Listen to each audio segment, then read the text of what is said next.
Lorsque l'on parle de la richesse de l'Afrique, la plupart des gens se demandent à quoi ça ressemble. C'est toujours très virtuel. Lorsque l'on parle de la richesse des sous-sols africains, on se dit c'est quoi cette histoire? Eh bien, il suffit de voyager sur le continent pour le voir. Il suffit d'arriver dans certains endroits pour comprendre à quel point nous avons été dotés de richesses que nous n'exploitons pas. Nous sommes ici à 1636 mètres de hauteur, d'altitude, dans le Simandou.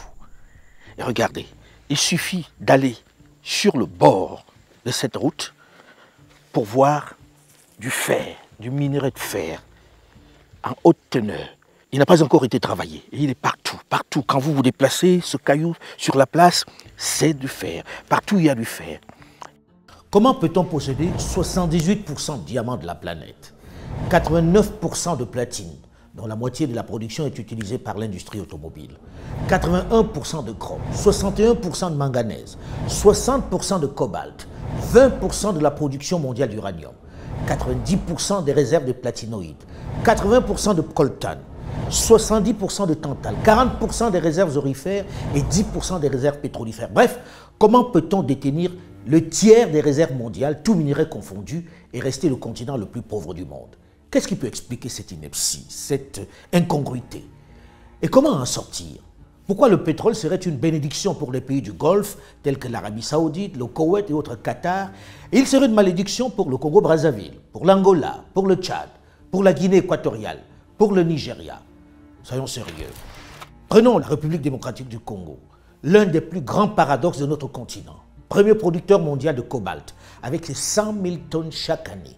Il fournit 70% de ce minerai essentiel dans la fabrication de batteries pour voitures électriques et pour nos milliards de téléphones portables.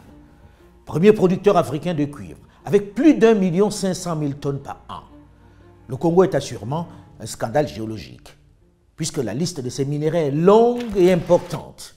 Diamant, près de 19 millions de carats par an. Or, plus de 40 000 kg par an. Zinc, 7 800 tonnes. J'arrête là l'inventaire parce que, comme le disait l'auteur Frantz Fanon, l'Afrique a la forme d'un revolver dont la gâchette est le Congo. Les superlatifs, pour le dire, sont foison. Scandale géologique, pays béni des dieux. Mais dans le même temps, l'immense majorité de la population dans ce territoire grand comme l'Union européenne, avec cette immense richesse, vit avec moins d'$1 par jour. Prenons la Guinée, un autre scandale géologique. Elle est dotée de certaines des réserves de minéraux les plus convoités de la planète, dont 40 milliards de tonnes de bauxite, la plus grande réserve du monde. À cela s'ajoute, tenez-vous bien, plus de 20 milliards de tonnes de minerais de fer. Les réserves potentielles d'or sont estimées à 700 000 tonnes. Diamants, 30 à 40 millions de carats de réserves prouvées, 500 millions de carats de réserves probables. L'or et les quantités indéterminées d'uranium.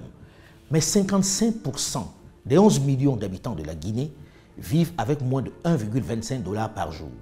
Et le pays se classe 178e sur 187 pays selon l'indice de développement humain 2013 du PNUD, qui mesure le niveau de vie des pays. À qui profite cette immense richesse qui laisse les Guinéens dans l'extrême pauvreté? Les mêmes compagnies internationales. Autre exemple de tour de passe-passe réalisé pendant que nos parents croyaient en l'amitié et au concept d'aide.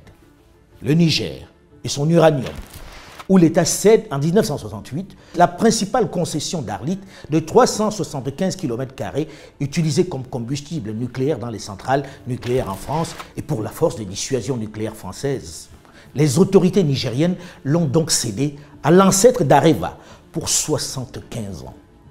Ce qui veut dire que lorsque l'on parle du Niger comme le 3e producteur mondial d'uranium, c'est un peu une vue de l'esprit, dans la mesure où les Nigériens les récupéreront, avec un peu de chance, leur principale mine qu'en 2043. Qui est capable de dire quelle est la part du Gabon dans l'immense réserve qui a fait de lui un émirat pétrolier? Dans les anciens contrats, il avait moins de 20%. C'était le pétrole d'Elf. Regardez ces jeunes qui vivent comme des taupes, qui risquent leur vie chaque jour pour quelques grammes de cobalt. Et regardez cette voiture, ce véhicule électrique considéré comme le nec plus ultra, la Tesla. Sans lui, elle n'existerait pas, quel que soit le talent du créateur. Mais regardez le fossé qui sépare le monde du fabricant de celui du creuseur. Cherchez l'erreur. Nous ne savions rien de ce qui se passe et nous n'avons même pas la quantité du pétrole qui sortait de notre pays, nous ne la connaissions pas. Vous voulez dire que les autorités congolaises ne la connaissaient pas. Ne connaissaient pas la quantité de pétrole extraite de leur sol? Par quel moyen? Là, bon bah, on a, si vous voulez, à mon avis,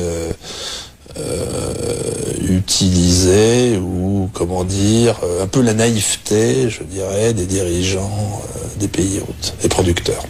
C'est le FMI, c'est la Banque mondiale. Qui décide de céder vos richesses à des entreprises. Qui conseillent, qui vous disent, vous, État congolais, vous n'avez plus les moyens financiers de maintenir et de développer vos actifs miniers.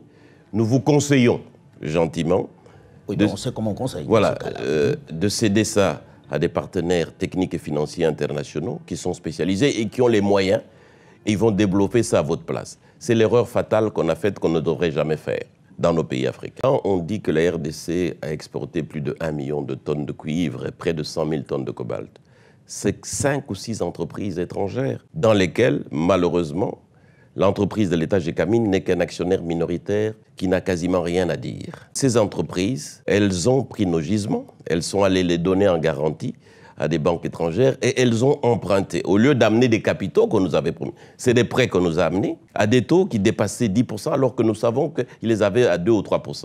Donc les entreprises à qui on a donné les concessions sont allées gager les mines du Congo. Auprès des banques. Et ont emprunté alors qu'elles devaient amener des capitaux. Elles ont amené plutôt des prêts.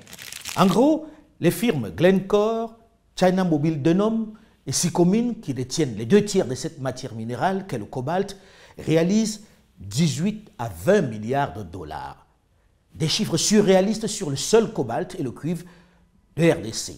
Tandis que l'État congolais ne perçoit que 1,3 milliard, c'est-à-dire à peine 10%. Vous avez bien entendu, à peine 10%. Dans ce cas, qui est le vrai patron du pays? Tout Gabonais a 2 patries. Le Gabon et puis la France. Pensez-vous, très sérieusement, que cet homme puisse lire dans le contrat pétrolier élaboré par Paris? Pensez-vous qu'il soit équipé intellectuellement pour évoquer les intérêts de Libreville si déjà sa préoccupation est celle du lien indéfectible avec Paris? Pensez-vous qu'il mesure les enjeux?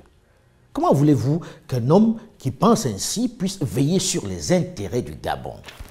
Regardez cette illustration simple à moins de 40 minutes d'hélicoptère de Conakry, la capitale guinéenne. Regardez ce long tube, ce pipeline qui part de la mine de bauxite à Bokeh pour rejoindre des bateaux amarrés au large. Dans ces tubes, on met toute la bauxite extraite de la mine. Et sans filtre, sans contrôle, elle est directement versée dans ces bateaux.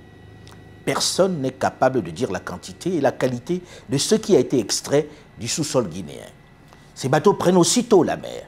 Et c'est une fois à destination, plusieurs semaines après, en Chine, que l'on déclare à l'État guinéen les quantités et la qualité de ce qui a été extrait. L'entreprise chinoise peut donner les chiffres qu'elle veut. On est obligé de la croire. Personne n'a le moyen de contrôler si elle a dit la vérité ou pas. Vous conviendrez avec moi, ça s'apparente quand même à un braquage en règle, avec le consentement de la victime peut-être, mais braquage quand même. C'est qu'une grande partie de l'argent qui est dans notre porte-monnaie vient précisément de l'exploitation, depuis des siècles, de l'Afrique. Pas uniquement, mais beaucoup viennent de l'exploitation de l'Afrique. Mais ces dénonciations ne peuvent suffire à corriger ces injustices, ces pleurs, ces marches. Aussi utiles soient-elles, elles ne peuvent être notre seule arme. Le moment est peut-être venu pour une jeunesse plus diplômée, plus au fait, d'élaborer une stratégie plus efficace pour reprendre son patrimoine, pour rétablir la justice. Il ne s'agit de chasser personne, il ne s'agit de stigmatiser personne. Il s'agit d'utiliser les armes modernes qui ont fait défaut à nos parents, le droit, tout simplement. Aujourd'hui, commençons par les ressources minières, les matières premières dont nous sommes les principaux pourvoyeurs.